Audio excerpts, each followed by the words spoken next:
Hello बच्चों, how are you everyone. तो आज की इस वीडियो में हम पढ़ेंगे प्रश्नावली 8.1 से आगे का जो बेसिक है वो। ठीक है, 8.1 तक तो हमने कंप्लीट कर लिया है। आगे का बेसिक पढ़ते हैं। व्युत्क्रम त्रिकोणमितीय अनुपात। व्युत्क्रम त्रिकोणमितीय अनुपात क्या होते हैं? 1/sin थीटा बराबर होता है कोसेक थीटा। ये आप लोगों को अच्छे से याद करना है, ठीक है। 1/sin थीटा बराबर हो गया कोसेक थीटा। तो यदि हम इसको तिरछा मल्टीप्लाई कराएंगे तो एक फॉर्मूला और निकल रहा है यहां से कि साइन थीटा और कोसेक थीटा बराबर क्या है? 1। तिरछा मल्टीप्लाई कराएंगे तो साइन थीटा इंटू में कोसेक थीटा बराबर 1। दूसरा है 1/कोस थीटा बराबर होता है सेक थीटा। अब इससे भी एक फॉर्मूला निकल रहा है, तिरछा मल्टीप्लाई कराएंगे तो क्या आएगा कि कोस थीटा सेक थीटा बराबर 1। ठीक है। अब तीसरा फॉर्मूला है 1/tan थीटा बराबर होता है कोट थीटा। अब इसको तिरछा मल्टीप्लाई कराएंगे तो क्या आएगा? tan थीटा कोट थीटा बराबर 1।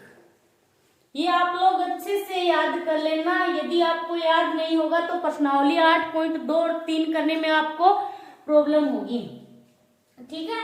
अब कोसेक थीटा कोसेक ए बराबर होता है 1/sin ए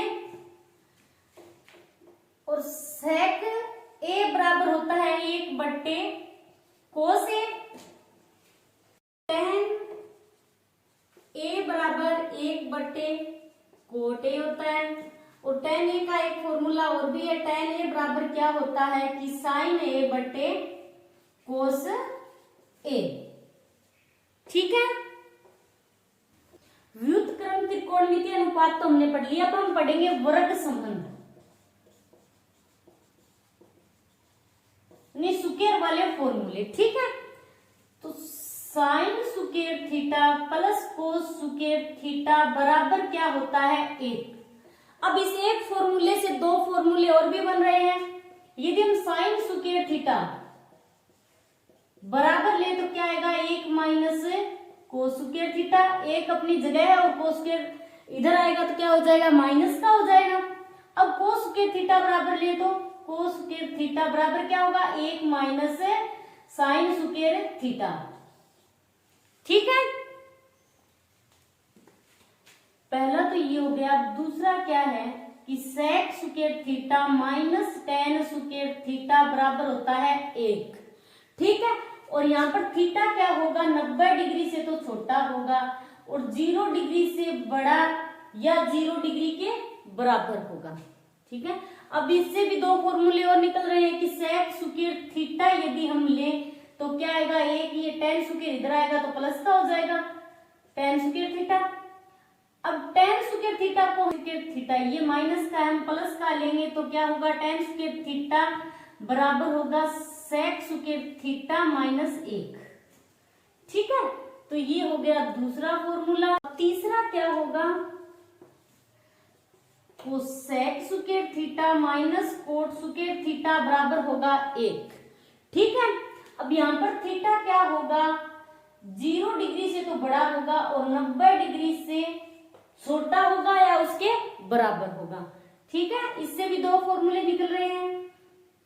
अब कोसेक स्क्वायर थीटा बराबर हम यदि ले तो कोसेक स्क्वायर थीटा बराबर होगा 1 + कोट स्क्वायर थीटा, यही होगा। अब माइनस कोट क्या है? माइनस का है तो हम इसे प्लस का लेंगे तो क्या होगा? कोट स्क्वायर थीटा बराबर है कोसेक स्क्वायर थीटा -1।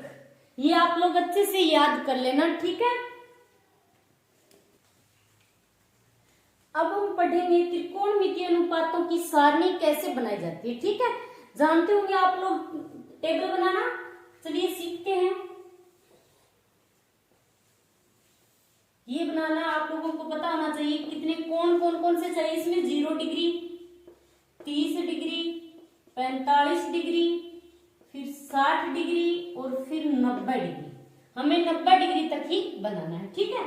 इससे आगे हमें जरूरत नहीं है। Sine theta, cos theta, tan, cot, sec, cosec, ठीक है। तो सारणी कैसे बनाते हैं? सबसे पहले आप लोगों को क्या करना है, 0 से शुरू करना है, ठीक है। 0 डिग्री का जो कोण है इससे शुरू करोगे तो आप यहाँ पर 0, फिर 1, फिर 2, फिर 3, 4 तक गिनती लिख सकते हो आप लोग, वो लिख लेना है, ठीक है। उसके बाद आपको क्या करना है, सभी पर रूट लगाना है, रूट लगा देना, ठीक है। अब पहले तो 0 से लेकर 4 तक गिनती लिख देनी है, क्लियर। फिर उसके बाद सभी पर रूट लगाना है, ठीक है। अब उसके बाद आपको क्या करना है, भाग में 2 से डिवाइड करना है इन सभी को, 2 से, याद रह सकता है, 2 से डिवाइड करना है सभी को और कुछ नहीं करना। अब थोड़ी सी कैलकुलेशन करनी है, ऑटोमेटिक मान निकल जाएंगे। कैलकुलेशन इधर कर लेते हैं, ठीक है। रूट 0/2, 0 पर रूट का कोई मतलब नहीं है, बटे 2 है। अब 0 में यदि 2 का भाग देंगे तो क्या आएगा, 0 ही आएगा, 0 ही आएगा। ये तो पहली हो गई, ठीक है। यहाँ पर क्या आएगा, 0। अब दूसरा है रूट 1/2। अब 1 पर रूट है तो रूट 1 का मतलब क्या होता है, 1 ही होता है। तो इसका मतलब है ये जो क्या है, रूट 1/2, तो रूट 1 का मतलब तो हो गया 1 और 2 1/2। अब तीसरा क्या है कि रूट 2/2, रूट 2/2 है, ठीक है। नीचे क्या है, 2 है खाली, तो 2 को हम लिख सकते हैं कि रूट 2 इंटू रूट 2 बराबर क्या होता है, 2 होता है, यही होता है। तो अब इसको मैंने लिख दिया 2 को कि रूट 2 इंटू में रूट 2। अब एक रूट 2 से एक रूट 2 कैंसिल हो गया, बचा क्या है यहाँ पर, 1/√2। आ रहा है समझ में? बस कुछ नहीं किया, थोड़ी कैलकुलेशन की है, ठीक है। तीसरा क्या है कि रूट 3/2। अब ये तो यही रहेगा रूट 3/2, इसको तो आगे हम सोल्व ही नहीं कर सकते। अब चौथे की बात करते हैं तो क्या है, रूट 4/2। रूट 4, तो इसका रूट 4 कितना होगा, 2 हो सकता है, इसका वर्गमूल होगा 2, 2/2, 2 से 2 कैंसिल हो गया, बचा क्या, 1, ठीक है। अब मैं ये साफ कर रही हूं, यहाँ पर जो हमने कैलकुलेशन किया वो लिख देते हैं, ठीक है। पहला मान क्या था हमारा, 0 था पहला। दूसरा क्या था, 1/2। तीसरा क्या था, 1/√2। चौथा क्या था, रूट 3/2 और पांचवा क्या था, 1। यही था। अब हमने साइन थीटा का मान निकाल लिया, ठीक है। अब साइन थीटा का हमने निकाल लिया तो कोस थीटा का तो बिल्कुल ही आसान है। साइन थीटा का निकल गया तो समझो कोस थीटा का भी निकल गया, ठीक है। अब हमें क्या करना है, कोस थीटा का मान हम कैसे निकालेंगे, जो साइन थीटा वाली ये जो है ना 90 डिग्री तक, उसका जो लास्ट वाला अंतिम है उसको हम सबसे पहले लिखेंगे, ठीक है। लास्ट से चलेंगे, लास्ट को पहले, फिर बाद में ये, फिर ये, फिर ये, इस प्रकार लिखना है, ठीक है। कुछ नहीं करना, ये 1 है तो इसको हम पहले लिख देंगे, लास्ट में है उसको पहले लिखेंगे। उसके बाद क्या है, रूट 3/2, उसके बाद क्या है, 1/√2, फिर 1/2 और जो शुरू में था उसको हम लास्ट में लिख देंगे, बस। अब बात करते हैं टेन थीटा की। टेन थीटा बराबर क्या होता है, मैंने आपको बताया था कि साइन थीटा बटे कोस थीटा। टेन थीटा बराबर क्या होता है, साइन थीटा बटे कोस थीटा।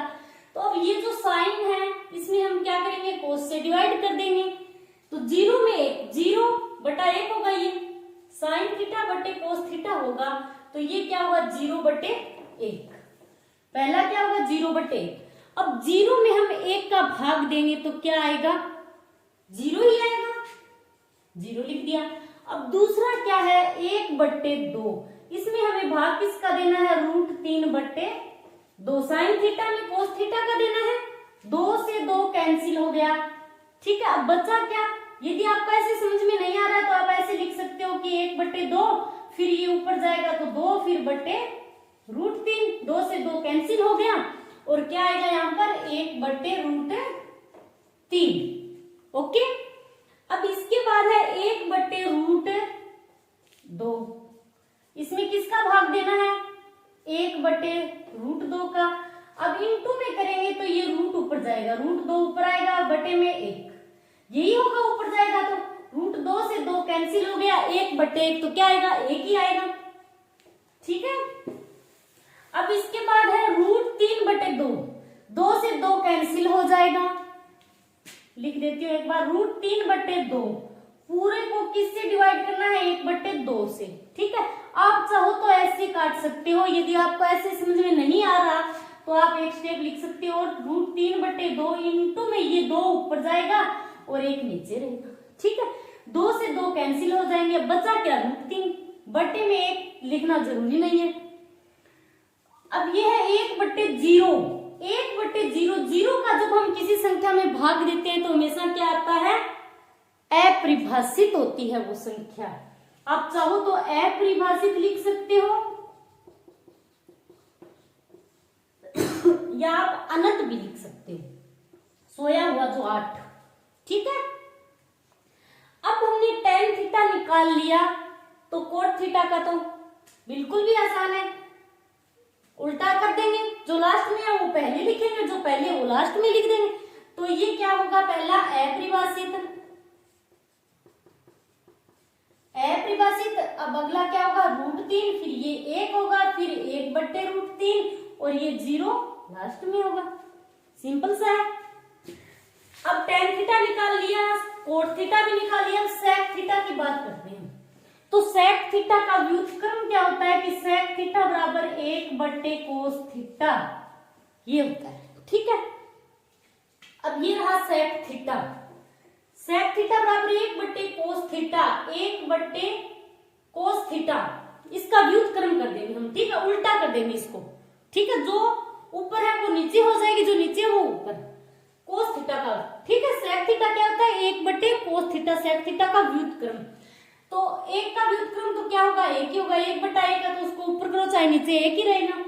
और इसका व्युत्क्रम क्या हो जाएगा यहाँ पर? 2/√3 और इसका √2 हो जाएगा। 1 नीचे लिखो या ना लिखो कोई जरूरी नहीं है। और इसका 2 होगा, 0/1 है तो क्या हो जाएगा? इसका व्युत्क्रम 1/0, ये क्या है? 0, तो इसका मतलब है इसके बटा में 1 है।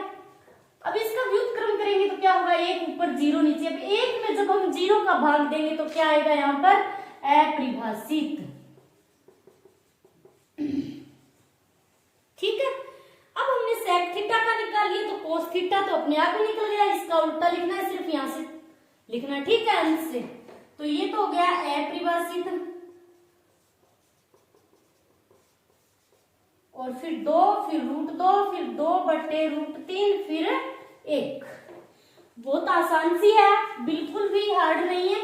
यदि आपको ये सारणी याद होगी, आपको ऐसे याद नहीं हो सकती तो आप इस तरीके से जब भी एग्जाम हो तो पहले से ही लिख कर रख लेना। ओके, इसके क्वेश्चन तो आने ही आने। ठीक है, तो आज के लिए इतना ही। थैंक्स।